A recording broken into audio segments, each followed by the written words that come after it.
Thank you for joining us. This is the first AMA that we're doing for the ChainZilla community. I'm here today with two of the ChainZilla members, Mark and David. Right. And we're going to be answering some of the questions that you guys have sent over the week. And I guess we can get right to it. Yes, so the first question that we have is, what is ChainZilla? Okay. What is it? ChainZilla is a blockchain as a service provider. Now, that does not mean that we are creating new blockchains or that we are developing something new. What we are doing is that we are working with several networks to facilitate the onboarding and streamlining the process of creating applications that interact with those blockchains. So we are trying to bridge all of these networks and also bring this to enterprise as opposed to creating something new. Excellent. And what is the cost of the services? The cost of the services, it depends. Or how do you budget it, maybe? How do you, okay, yeah. The cost of blockchain, a simple blockchain, so nothing complicated, will range from $8,000 to $15,000, and what that includes is a full package, meaning the wallet, the Explorer, the integration to the barter DEX if it's a Komodo asset chain, and pretty much everything you need to kickstart the blockchain. Okay. And so someone asked, when does the marketing start? The marketing. Someone asked that. I think the question. Yeah, someone asked the question about the marketing, but I think that we have to look at what actually is working. Because, for example, we can go to a conference and spend $10,000, $15,000 on a conference, and we can walk away with no contacts at all. So we're taking a bit of a different approach with the budget that we have, and we're trying to look at statistics. So we have started the marketing. Our community is actually, it's quite large in the time that we have been marketing it. And I think it will grow with time and in a more organic way, as opposed to us just throwing money at the traditional marketing channels.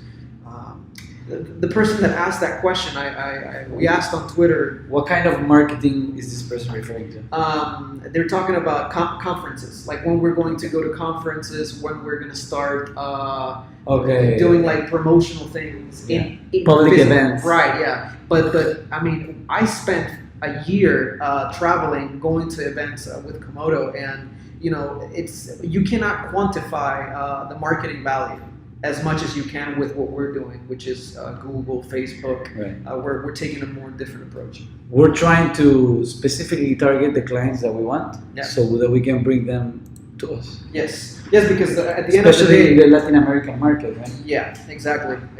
Why are you not targeting other markets?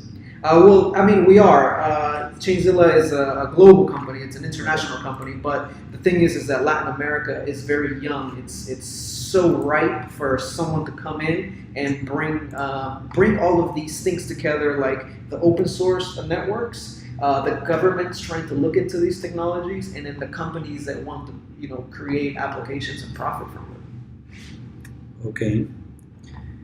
And question number 4 is, does the SEC action on ACOs influence in ChainZilla, or your strategy is to continue initially plan and exclude the U.S. residents so that you don't have to deal with the SEC? The SEC? Yeah. Oh, the SEC ruling. Okay. Yeah.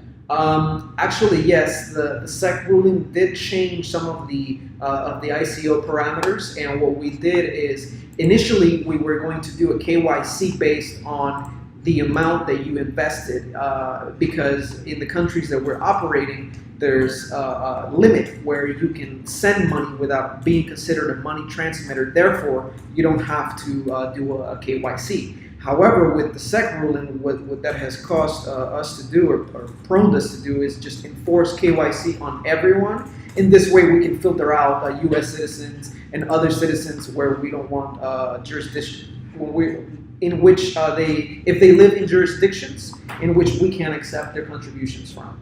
So, yeah, it has affected it, but it's still moving forward in a different way. And even as a service provider, the SEC can, the SEC can intervene. Yes. If you are offering services to a United States citizen, for example, they would be liable. So what we want to make sure is that no U.S. citizen is able to participate in the ICO, in the pre-ICO, and also in the services that we are going to be providing initially. We're going to have to filter out those users. So you mentioned that ChainZilla is a global company. Yes. Which countries are you available in? Currently, I don't want to say that we're restricted to one country. We're actually available in many countries. The clients that we are working with are in Europe, Latin America, mostly Colombia, Peru, and some of them are in the United States. However, we're not doing business directly with them.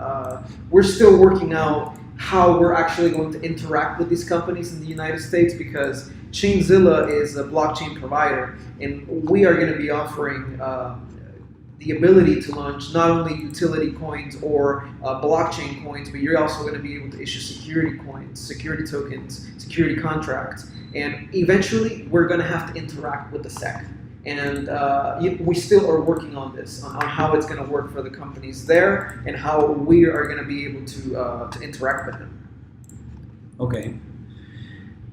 The question number 6 says, will ChainZilla launch a mainnet in the future? Yeah, well, okay, so ChainZilla is on the mainnet. We launched something known as a Komodo independent chain, and what it is a native blockchain that interacts and is fully interoperable with the Komodo network, and it offers us a lot of flexibility. It offers us crypto conditions that are smart contracts based on UTXOs that are much different than the Ethereum smart contracts. So we are on the mainnet. I think the confusion is because most ICOs launch on ERC20, or they launch a token and then they ICO and then they launch a blockchain later. But no, we're fully on the mainnet. Okay. And after Latin America, do you have other locations that are your priority? Yeah, we are looking at Malta as a jurisdiction where we want to incorporate in. Panama is actually one of the places where we incorporated. We also incorporated in Nevis for the ICO. We are looking into incorporating in other countries down in South America. And for the European region, we were looking at Switzerland or Malta. Time will tell. Right now, it's very early.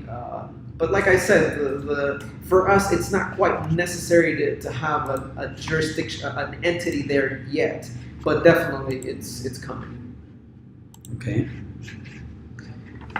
And when will ChainZilla be added to an exchange? ChainZilla will be added to an exchange within the first month after its launch, after the ICO has finished. Okay. And what wallets are going to be available for the ICO?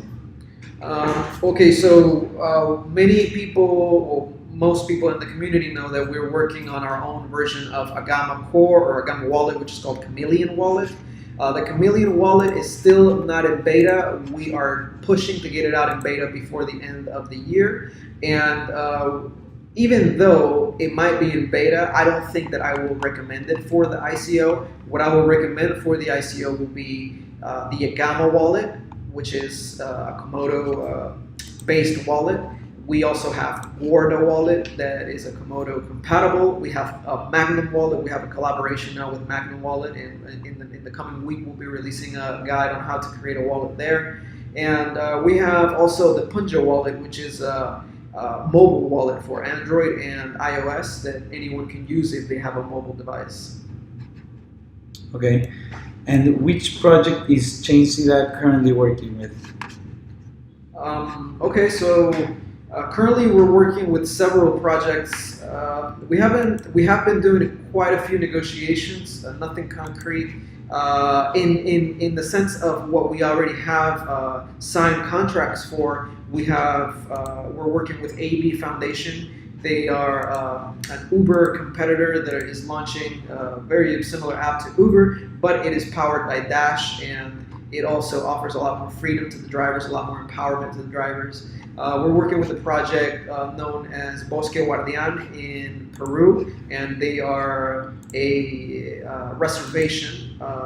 They also have a foundation that is looking to protect a certain amount of land, but also create a hotel in a specific area to generate profit to keep this land secure and maintained. So we're working with 2 projects for the long term. Those projects will airdrop to the ChainZilla community as time goes.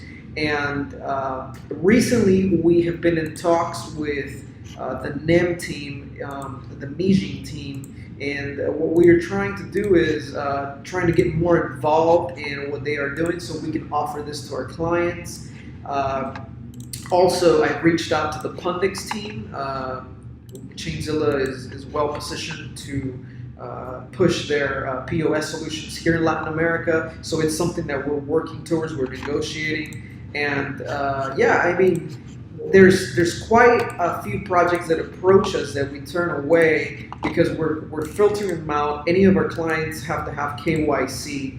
I can say that we've launched already 3 coins that we're not associated with. They're DIYs or do-it-yourself packages where we create the blockchain, the applications, and then we hand it over.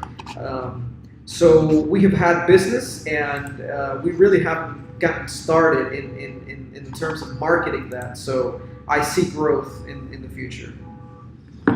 Okay. And finally, the last question is, with the ability to create your own assets or tokens on the Ravencoin blockchain from the Q2 wallet in less than 2 minutes and for less than $15, can you explain why would someone choose the ChainZilla service with Ethereum, Q2, Komodo, or NEM? Yeah, I remember that question.